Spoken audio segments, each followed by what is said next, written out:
पक्की है।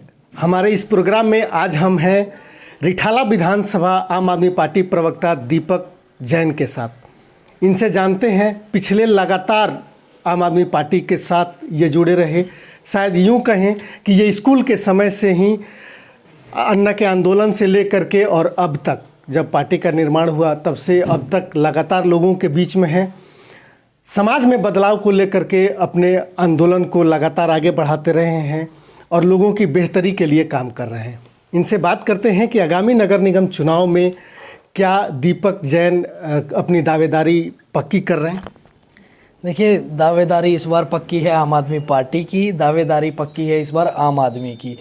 इस बार जनता ने और हम सब ने बिल्कुल ठान लिया है कि ये जो 20 सालों से दिल्ली नगर निगम में भारतीय जनता पार्टी का रोम रोम में भ्रष्टाचार है निगम के अंदर, उसको इस बार उखाड़ फेंकना है। और आम आदमी पार्टी का हर एक कार्यकर्ता अंतिम पंक्ति से लेकर और पहली पंक्ति में काम करने के लिए हमेशा तैयार रहता है, दावेदारी पक्की रखता है। तो आम आदमी पार्टी इस बार जिसको भी निगम चुनाव लड़वाएगी, हाँ मैं भी दावेदारी रखता हूँ, मैं भी पार्टी से, अगर पार्टी मुझे चुनती है और मुझे भी निगम का चुनाव लड़ाती है तो 100%।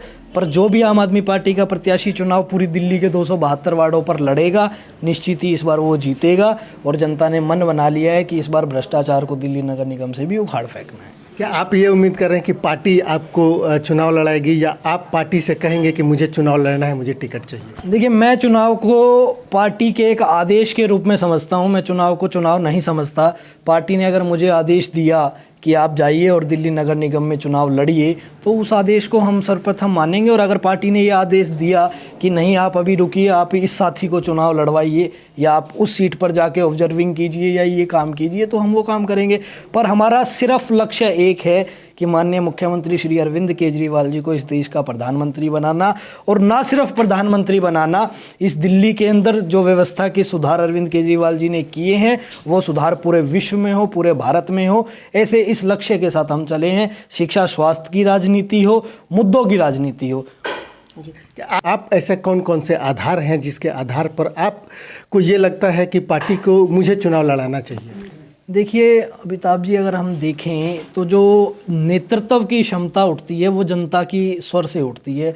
अगर इस क्षेत्र की जनता ये चाहेगी कि हम दीपक जैन को चुनाव लड़वाएं, दीपक जैन हमारा प्रतिनिधित्व करें, तो वो आवाज़ पार्टी तक ज़रूर जाएगी। और रही बात, जैसा कि आप इस इंटरव्यू को शुरू होते आपने शुरू किया था, अगर मेरी पार्टी में अगर मेरा भविष्य और मेरा भूतकाल देखें तो मैं 10वीं क्लास में था जब मैं अन्ना आंदोलन में अपनी स्कूल से पहले दिन बंक कर कर गया। और उसके बाद निरंतर फिर अन्ना आंदोलन रहा या निर्भया आंदोलन रहा या सत्याग्रह, आम आदमी पार्टी बनी, गठन हुआ। मुझे एक बड़ा हास्यास्पद वाकया याद है कि जब आम आदमी पार्टी का गठन हो रहा था तो कुछ उनको हर पार्टी को रजिस्टर्ड कराने के लिए कुछ लोगों को उसमें गवाह बनाया जाता है। मैं बड़ा सौभाग्यशाली अपने आप को मानता हूँ और उस समय ये कह लो कि मैं बड़ा अपने आप में अफसोस भी महसूस कर रहा था कि पार्टी ने मुझसे कहा कि आप अपना पहचान पत्र दें, हमें आपके पहचान पत्र की ज़रूरत है। तो अमिताभ जी, मैं 16 साल का उस समय था, मेरा पहचान पत्र भी नहीं था। आम आदमी पार्टी को, जब आम आदमी पार्टी ने पहला चुनाव लड़ा, मैं आम आदमी पार्टी को वोट इसलिए नहीं दे पाया था कि मेरा वोट भी नहीं बना था, मैं 18 साल का भी नहीं था। तो उन दिनों से हमने संघर्ष के साथ माननीय मुख्यमंत्री अरविंद केजरीवाल जी के दिशा निर्देश में, मुझे याद है कि इस वार्ड के अंदर उस समय ये और बराबर वाला वार्ड दोनों एक ही वार्ड हुआ करते, मात्र हम 6 कार्यकर्ता आम आदमी पार्टी के हुआ करते। हम जब टोपी लगाकर चला करते तो लोग हमें ऐसे देखा करते कि ये कौन अजीब से नए लोग आ गए हैं, बड़े छोटे हुआ करते। वहाँ से हमने शुरुआत की है। और जो व्यक्ति उन दिनों से पार्टी में शुरुआत करता है वो चुनाव और इन चीज़ों से बहुत, मुझे लगता है, ऊपर उठ चुका होता है। हाँ, अगर पार्टी का आदेश आया तो ज़रूर चुनाव निश्चित ही लड़ेंगे। पार्टी का अगर आदेश आया कि आपको किसी और सीट पे काम करना है या आपकी ड्यूटी यहाँ लगा रहे हैं तो वहाँ काम करेंगे। एक पक्का विश्वास है कि चुनाव अगर लड़े, पार्टी का आदेश आया तो निश्चित ही सबके आशीर्वाद से चुनाव जीतेंगे, पूरी दिल्ली में जीतेंगे। और जीतने के बाद जो जनता के काम दिल्ली नगर निगम में नहीं हो पा रहे, उन्हें डंके की चोट पर करवाएंगे। दिल्ली में जब से आम आदमी पार्टी की सरकार बनी तब से लेकर के सरकार की नीतियों को, सरकार की योजनाओं को लोगों तक पहुंचाने को लेकर के लोगों की जो आम समस्याएं थीं उसके लिए आपके क्या योगदान रहे? देखिए, जैसे ही आम आदमी पार्टी की पहली सरकार 2013 में बनी, 49 दिन की सरकार हमारी बनी, उस सरकार में मुझे माननीय मंत्री गिरीश सोनी जी होते थे, उस समय food and supply minister. Party की तरफ से मुझे गिरीश सोनी जी की तरफ से इस पूरे सर्कल को दिया गया। मैंने फूड एंड सेफ्टी डिपार्टमेंट में काम किया दिल्ली सरकार के साथ उन 49 दिनों में। उसके बाद सरकार का जब सरकार से इस्तीफ़ा आ गया था, फिर दोबारा संगठन के लिए काम किया। और जो 2015 में सरकार बनी, माननीय विधायक श्री महेंद्र गोयल जी, माननीय विधायक इस क्षेत्र से चुनकर आए, उन्होंने एक, मुझे आज भी याद है अमिताभ जी, अगर हम उन दिन पे जाएं, एक शादी का कार्ड मैंने विधायक जी को दिला रखा था। विधायक जी का शाम को फ़ोन आया कि आपने दिलाया, चलिए हम साथ ही चलते हैं। अलीपुर हम जा रहे थे, विधायक जी ने कहा भाई आप सब लोगों ने मिलकर चुनाव जिता तो दिया, अब हमें जनता के काम करने हैं, आप जुड़िए हमारे साथ, जुड़कर काम कीजिए। तो करीब करीब 8 साल हो गए, 5 साल वो और अब 2.5-3 साल ये हो जाएंगे। माननीय विधायक जी के साथ रहकर बहुत प्रशासनिक अनुभव लिया। एक एक काम माननीय विधायक जी बड़ी बारीकी से हमसे कराते थे, तो वो सीखा। और इन 8 सालों में मात्र सिर्फ एक लक्ष्य घर से लेकर चलते थे कि दफ्तर जाना है और जनता के काम करने हैं। वो सिलसिला आज भी चलता रहेगा। आप ये बात मुझसे मत पूछिए, आप इस क्षेत्र में एक बार पूरी रिठाला विधानसभा में भ्रमण कीजिए और आप पूछिए कि आप माननीय विधायक जी के कार्यालय गए, आपको कौन मिला, आपका क्या काम था। एक तो अमिताभ जी होता है रिकॉर्ड पे जाकर काम करना, एक ऑफ रिकॉर्ड जाकर काम करना। हमने सिर्फ आदमी के काम की नब्ज पकड़ी, ये नहीं कि इसको कराना कैसे, काम जिसका लिया उसका काम कराया। हाँ, कुछ काम ऐसे हैं जो हम नहीं भी करा पाते थे, तो माननीय विधायक जी का हमें एक पहले ही दिन एक एडवाइस थी कि जिसका काम ना करा पाओ उसको पहले दिन ही मना कर देना कि आपका ये काम नहीं होगा। और आपके और माननीय विधायक पहले दिन ही मना कर देना कि आपका ये काम नहीं होगा। और आपके और माननीय विधायक जी के आशीर्वाद से मैं बिल्कुल जिम्मेदारी से कह सकता हूँ कि 99% लोगों के काम जो दिल्ली सरकार से संबंधित थे, इवन दिल्ली नगर निगम से संबंधित थे और भारत सरकार से भी संबंधित थे। अगर मैं इन पूरे 8 सालों की बात करूँ तो जिस कैंसर राहत में हम पैसा नहीं दे सकते, वहाँ भी हमने प्रधानमंत्री राहत कोष से 150 लोगों को 10-10 लाख रुपए हमने प्रधानमंत्री राहत कोष से दिलवाए। ऐसे इलाज जो दिल्ली आरोग्य कोष से हो सकते थे, निश्चित ही हमने 500 से 600 लोगों को 5-5 लाख रुपए इस विधानसभा के लोगों को अस्पतालों को दिलाए इलाज कराने के लिए, वो इलाज जो दिल्ली सरकार में कहीं कवर नहीं होते थे। अगर ऑर्थोपेडिक्स की बात करें, अगर हम स्वास्थ्य की बात करें, ऑर्थोपेडिक्स में जो इम्प्लांट्स लगते हैं वो डाक में भी नहीं आते, अन्य विषयों में भी नहीं आते हैं, उसके लिए भी हमने दिल्ली आरोग्य कोष से बात करके मिस्टर आनंद दास से, माननीय विधायक जी के नेतृत्व में करीब 1000 लोगों को इम्प्लांट्स हमने फ्री ऑफ कॉस्ट लगवा के दिया। सैकड़ों हज़ारों लोगों का इलाज फ्री कराना, अम्बेडकर में कराना, प्राइवेट। अभी भी आप आए तो 2 आदमी आपके सामने आए हुए थे, दोनों का इलाज श्री अग्रसेन अस्पताल में फ्री होगा। 1 करोड़ रुपए तक का इलाज फ्री होगा। अब देखिए उनका कितने में होता है। ऐसी योजनाएं जो दिल्ली सरकार की थी लोगों तक पहुंचाई। जितनी आप कह लीजिए बिजली, पानी, सड़क, ये तो निश्चित ही जितने थे, और उनके आशीर्वाद से जो उन्होंने हमें सीख दी, जो उन्होंने हमें चलना सिखाया, इन 8 सालों में उस प्रशासनिक अनुभव से ये सारे काम जनता के कराए। एक बात और, हर व्यक्ति एक बात कहता है कि अगर सीखा हुआ आदमी, प्रशासनिक अनुभव वाला व्यक्ति कोई है तो वो दीपक जैन। एक सवाल ये भी है दीपक जी कि जब से आपने यहाँ पर बुद्ध विहार में अपना कार्यालय खोला, लगातार यहाँ पर यूँ कहें कि कैंपों का सिलसिला जारी है। लोगों का आधार कार्ड बनाना हो, वोटर आई कार्ड बनाना हो, या जो दूसरे दस्तावेज हैं वो बनाना हो, ये सारे सिलसिले जारी हैं। इसके अलावा समाज सेवा के काम भी जारी हैं। यदि बाय द वे, और आपकी बातों से भी ये समझ में आ रहा है कि हाँ आप प्रबल इच्छा रखते हैं चुनाव लड़ने का, अगर बाय द वे पार्टी आपको टिकट नहीं देती है और पार्टी आपको कुछ और जिम्मेदारी देने की सोचती है, ऐसे में क्या आप इसी तन्मयता के साथ यहाँ अगर जो दूसरा प्रत्याशी आता है उसके साथ चुनाव लड़ेंगे, या फिर आपका कुछ नया कदम होगा? नहीं, देखिए, अब मैं आपका नए कदम का विषय भी समझ गया। मैं आपको बड़े विश्वास से, और सिर्फ ये आप ही नहीं देख रहे हैं, दुनिया देख रही है, वार्ड देख रहा है, पूरे विश्वास के साथ जिस कार्यालय पर हम बैठे हैं, जो भी हमारा आम आदमी पार्टी का प्रत्याशी इस वार्ड में होगा, ये ऑफिस उनके चुनाव जीतने तक, सिर्फ टिकट मिलने तक नहीं, चुनाव जीतने तक ऐसे ही निरंतर कार्यरत रहेगा।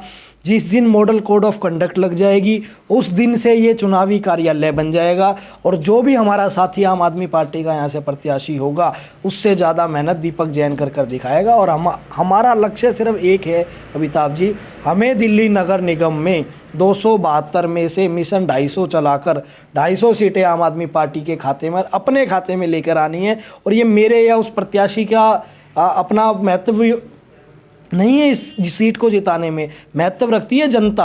अब भी देखिए 20 सालों से किस प्रकार, अगर किसी को डेथ सर्टिफिकेट बनवाना है या किसी को जन्म प्रमाण पत्र बनवाना है, दोनों काम एमसीडी से कराने हैं और दोनों में भ्रष्टाचार है।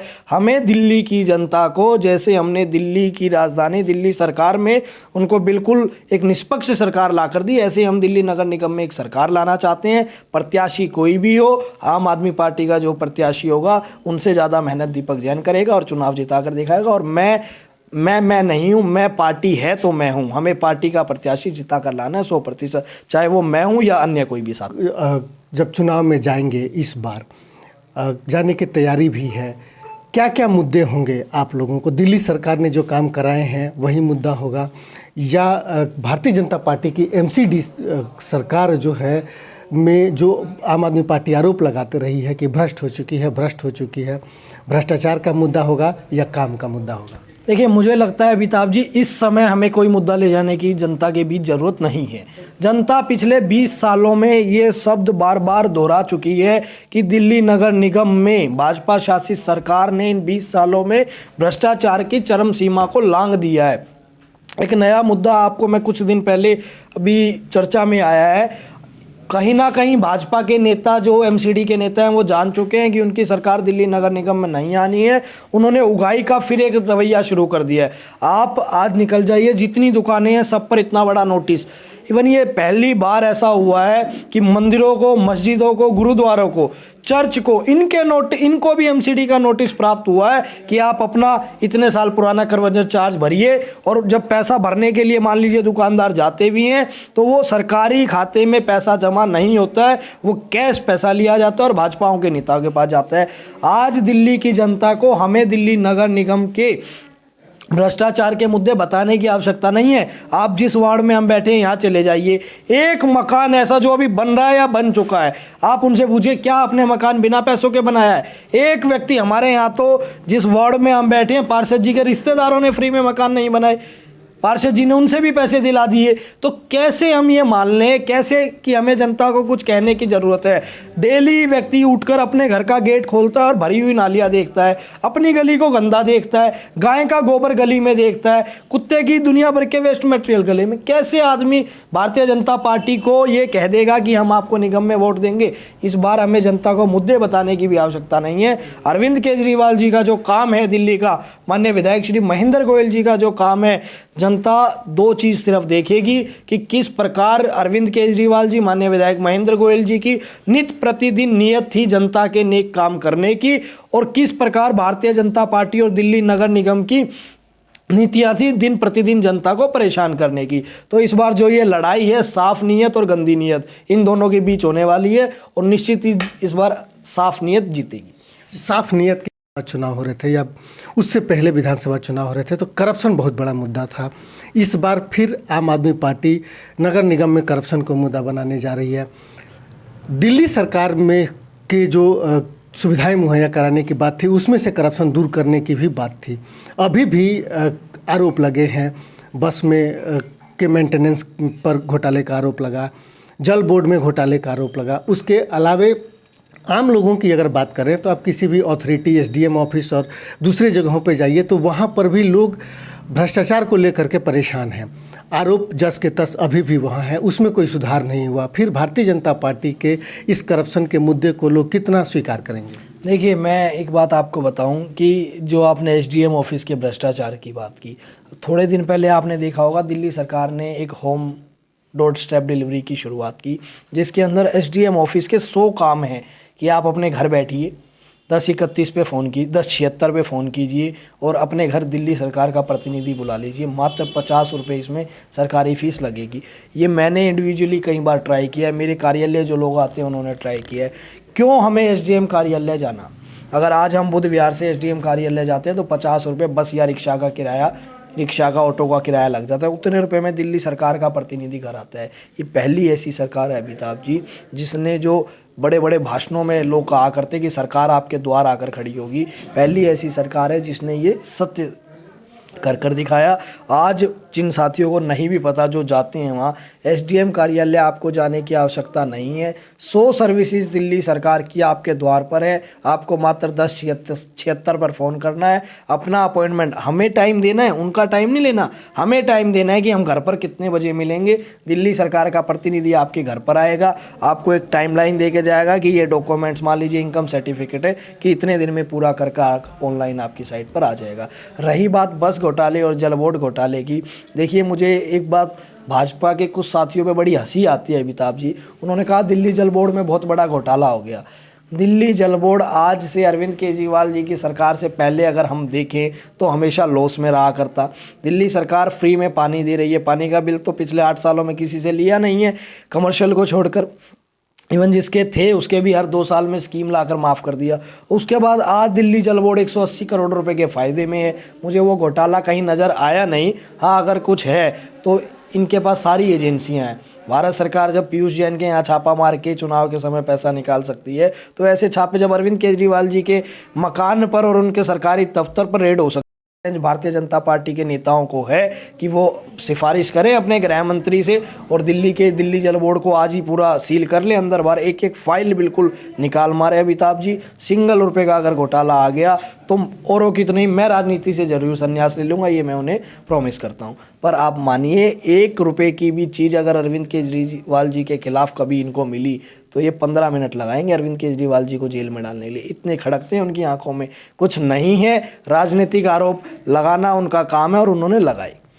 एक सवाल ये भी है कि जिस तरीके से एमसीडी की व्यवस्था है, साथ ही एमसीडी में जो अभाव है, वो चाहे धन का अभाव हो चाहे स्टाफ का अभाव हो, ऐसे में इसी एमसीडी को लेकर के आम आदमी पार्टी कैसे दावा कर सकती है कि वह एमसीडी को बदल के रख देगी? एमसीडी की जो व्यवस्था है उससे जो है दिल्ली के लोगों को बदल के रख देगी। देखिए, आपकी बात जायज़ है, अभाव तो है, पर अभाव सिर्फ नियत का है, पैसों का अभाव। आप देखिए, आज से 8 साल पहले दिल्ली के स्कूलों में यही शिक्षक होते थे, यही स्कूल होते थे, यही बच्चे होते थे। क्या बदला?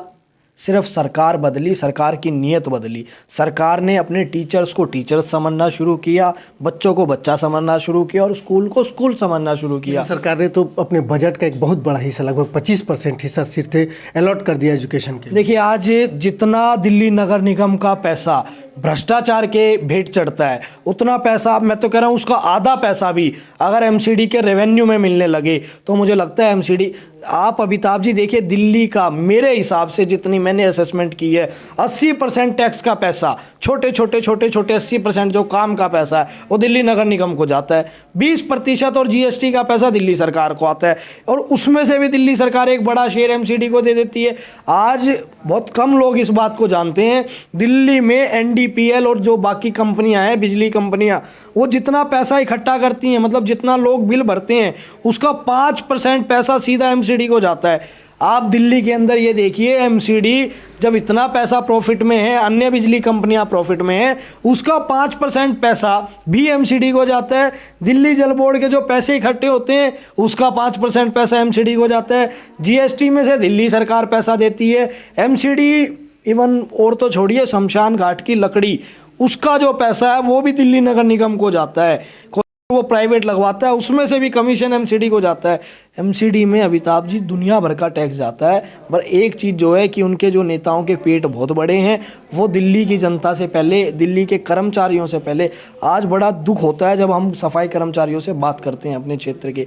सफाई कर्मचारी दिवाली पर भी अपने घर मिठाई का डिब्बा नहीं ले जा पाता। दिल्ली नगर निगम 6-6 महीने उनकी तनख्वाह नहीं देता। आज आप सिविक सेंटर, आप और मैं दोनों चलते हैं, आलीशान इमारत दिल्ली नगर निगम की है, आलीशान उनके नेताओं के कमरे हैं, आलीशान गाड़ियां हैं, ड्राइवर हैं। एक निगम पार्षद जो 5 साल में अपने निगम कर्मचारियों को तनख्वाह नहीं दिला पाता, वो अपने 5 मकान कैसे बना लेता है, ये समझ से परे की बात है। किस प्रकार वो एक बड़ी गाड़ी में मेयर साहब घूम लेते हैं, किस प्रकार वो सूप अपने दफ्तर में लोगों को पिला देते हैं। जब आप संस्था में काम कर रहे हैं, जब वहाँ का निचला तबका कर्मचारी जो सबसे जिससे पहचान है आपकी एमसीडी की, अगर वो खुश नहीं है, उसको तनख्वाह नहीं मिल रही, तो मुझे लगता है मेयर को नींद नहीं आनी चाहिए। पर मेयर साहब अपनी बड़ी गाड़ी में बैठकर, बड़े दफ्तर में बैठकर और विपक्ष को गाली कोस रहे होते हैं। शर्म की बात है। दिल्ली नगर निगम आज देश का सबसे ज़्यादा रेवेन्यू लेने वाला नगर निगम बन जाए अगर उसका भ्रष्टाचार खत्म हो जाए, और ये होगा। मात्र 120 दिनों की बात है। आप भी मुझसे 5 साल बाद ये सवाल कर रहे होंगे और मैं भी आपको जवाब दे रहा हूँ कि दिल्ली नगर निगम देश का सबसे ज़्यादा रेवेन्यू वाला नगर निगम है। अच्छा, अब एक लास्ट सवाल ये है कि दिल्ली में जब आप यहाँ पे अगर मान लीजिए कि चुनाव जीत करके आते हैं, बुद्ध विहार को बदलने के लिए बहुत कुछ ज़रूरत है। यहाँ बहुत सारा काम है जो दूसरे इलाकों के अपेक्षा। सबसे पहले ऐसे कौन कौन से काम होंगे जिसके लिए आपको अभी से आपके दिमाग में यह है कि मैं अगर यहाँ से निगम पार्षद बना तो मैं बुद्ध विहार के बदलाव में? पहला तो जो जिस दिन हम शपथ लेंगे निगम पार्षद की, अगर भगवान ने और पार्टी ने ऐसा हमें आदेश किया, निगम की शपथ लेते जितने मकान बुद्ध विहार में बन रहे होंगे उन सब के पैसे उसी दिन वापसी कराऊंगा दिल्ली नगर निगम से, जितने बन रहे होंगे। देखिए पुराने जो हैं वो इन नेताओं की भेंट चढ़ गई। सिंगल अगर 100 मकान भी बुद्ध विहार में बन रहे होंगे, सिंगल का पैसा भी एमसीडी पर नहीं रहने दूंगा। जो चला गया उसको जो जेई लेकर गया था वो जेई सत सम्मान उस परिवार को वापस कर जाएगा, ये मेरा वादा है। दूसरा काम, जितने भी साथी 3 दिन बाद, देखिए 3 दिन मुझे लगेंगे, मेरी पूरी प्लानिंग है, 3 दिन में पूरा वार्ड मुझे साफ़ कराना है अमिताभ जी। जिस दिन रिजल्ट आया और मैं जीत कर यहाँ आया, या मेरा कोई भी आम आदमी पार्टी का साथी यहाँ जीत कर आया, इतनी लगन से उन 5 दिनों 6 दिनों में पूरे वार्ड को सफाई कर देंगे कि शपथ के 3 दिन बाद जब व्यक्ति दरवाज़ा खोले तो उसे बदलाव वहीं नज़र आए। बदलाव के लिए मुझे 5 साल या 2 साल कहने की आवश्यकता ना पड़े, उसी दिन उन्हें बदलाव नज़र आए। ये कार्य हमें करने हैं। तीसरा जो बड़ा कार्य करना है, निगम पार्षद राजनीति का सबसे छोटी इकाई में गिना जाता है। आदमी को लगे कि उसके दुख दर्द में उसका पार्षद उसके साथ खड़ा हुआ है, उसका भाई उसके साथ खड़ा हुआ है। ये 3 काम तीसरे ही दिन हमने कर देने हैं। ठीक है, बहुत बहुत धन्यवाद। हमारी शुभकामनाएं आपके साथ हैं दीपक जी। तो ये थे दीपक जैन जो बता रहे थे कि व्यक्ति महत्वपूर्ण है और व्यक्ति महत्वपूर्ण के साथ साथ क्षेत्र में बदलाव महत्वपूर्ण है। एमसीडी में जो भ्रष्टाचार ही दावेदारी पक्की है। पार्टी के अन्ना आंदोलन के समय से लेकर के और पार्टी के निर्माण से लेकर के अभी तक लगातार लोगों के बीच में है। लोगों की सेवा करने से लेकर के और सरकार की नीतियों तक उन तक पहुंचाने के लिए कार्यरत हैं। देखते हैं कि पार्टी इन पर विश्वास जताती है और इनको चुनाव में आगे लाती है कि नहीं। दावेदार